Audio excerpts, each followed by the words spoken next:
I prefer Agatha Christie's outlook better. You all remember Agatha Christie, the great mystery writer.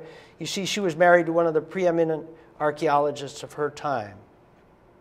And once when she was asked what it's like to be married to an archaeologist, she replied, "Oh, it's wonderful.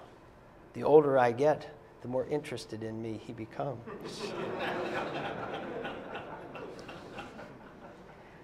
She was clever enough to see her age as an asset rather than a liability, and we need to be clever enough to recognize that New York City, with its 47,000 abandoned lots, has an amazing asset just waiting to be deployed. And this brings up a central point in any effort to reconnect children with nature. As we become more of an urban nation, and as the demographics of our country continue to change, reconnecting children with nature will be less about bringing kids out to nature and more about bringing nature to the kids. Taking an inner city child from Washington, D.C. to Yellowstone is a bit like sending her to the moon for a week. It's too big a leap. We need to bring nature to these kids in a way that makes sense to them. And then later, after they have developed a connection, a love for nature, then we can make our way to Yellowstone, and it will be meaningful. By the year 2050, 85% of all Americans will live in big cities. And for the first time in history, we will be a majority-minority country. If we are to make nature relevant to these Americans, then we must recognize the value not only of our national forests and wildlife refuges, but also of our neighborhood parks, our wooded cul-de-sacs, and even the abandoned lots that have yet to be restored. For too long, we in the environmental movement have defined nature in terms of wildness, far away and pristine. And the result is that nature has become like a foreign country that you get to visit only once in a while. Nature must be nearby. It must be accessible. It must be returned to our daycare centers, our schools, and our communities. We need to rethink our priorities. We need to remake our culture. And that is a tall order indeed. Consider this. There are 20 million diabetics in this country today. There will be 40 million in 2015. And if we don't change course, 80 million people with diabetes by the year 2050.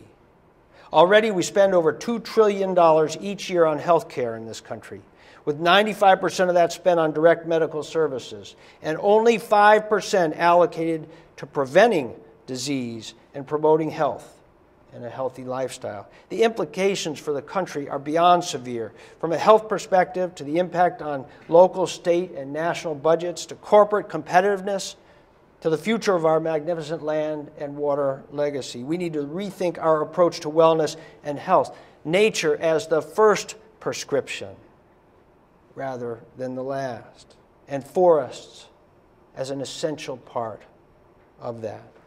For example, we know that patients in rooms with tree views have shorter hospitalizations, and that children with ADHD who have access to natural areas are calmer and require less medication.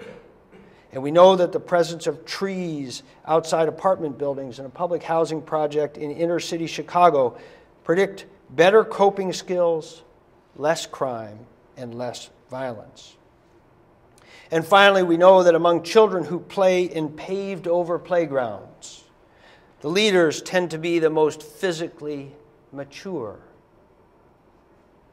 while among children who play on green playgrounds, the leaders tend to be the most creative. Remember, these are the future leaders of our country. With all the complexity in the world today, from global warming to free trade and immigration to ethnic and religious intolerance, do we really believe that we can lead based on strength alone? All Americans care about these issues. They may come to the table for different reasons, but believe me, they want a seat at the table, and we need to set a place for them. Poor people, people of color, people with disabilities, and others who have the least access to natural settings and who may need it the most. As a nation, we will be paid back many times over. My favorite lapel button says simply, "The meek are getting ready." Now, I'm not sure if the meek will inherit the earth, but I am sure that our young people will, and we need to help them get ready. As I travel across all 50 states, too often I witness a culture of confrontation rather than collaboration. Too often I'm reminded of John Gardner's phrase, "the war of the parts against the whole." The war of the parts against the whole. Over fears of liability, we post "no running" signs in county parks. Over fears that our children may encounter a sociopath, we encourage sedentary, antisocial behavior by allowing our kids to spend hours in front of an electronic screen. And over fears of nature itself, we quarantine kids under virtual house arrest, thereby ensuring that they too will fear the very thing that they need the most. For tens of thousands of years, kids went outside and played in nature, and we are reversing that in a matter of decades. The area beyond which children are free to roam has shrunk by 89% in just the last 20 years. It doesn't add up. We need a children's Bill of Rights that is explicit about the freedom to explore and improvise, about the right to experience nature in a meaningful way. If the world of our future, with all its complexity, will demand people who are able to understand and adapt, who have creativity and compassion, can we afford anything less? In our own Declaration of Independence, it says, "We hold these truths to be self-evident, that all men are created equal, that they are endowed by their Creator with certain unalienable rights, that among these are life, liberty, and the pursuit of happiness." Life, liberty, and the pursuit of happiness, with all that we know about the benefits of nature, of forests, to children's health, cognitive ability, and socialization. Shouldn't access to nature be an unalienable right?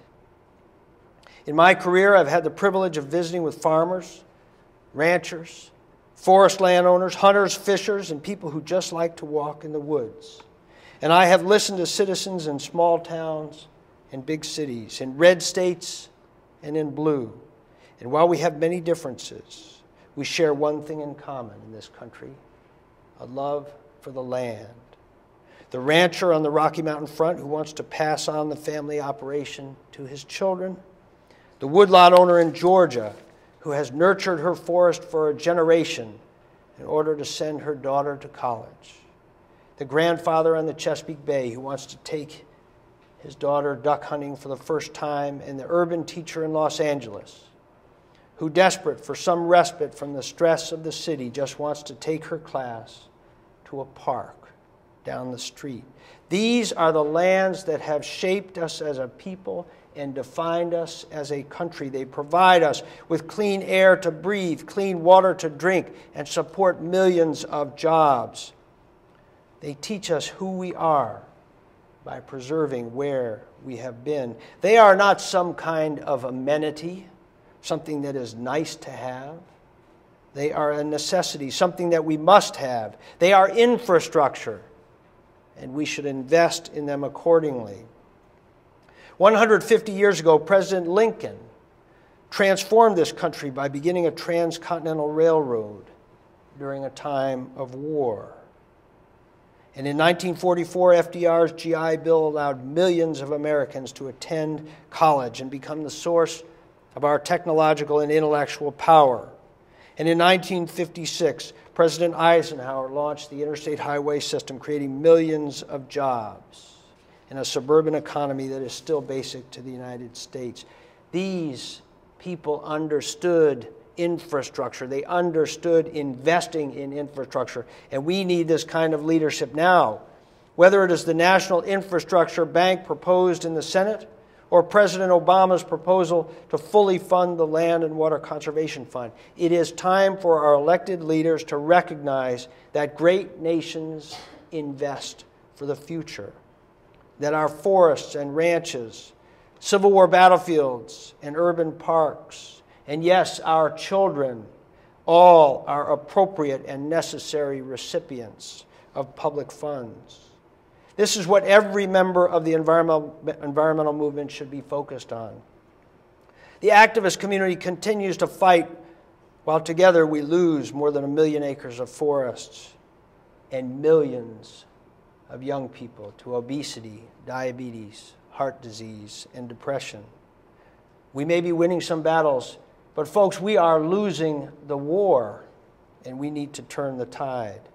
In today's highly polarized environment, when it seems there is no room for compromise, getting agreement may seem out of reach.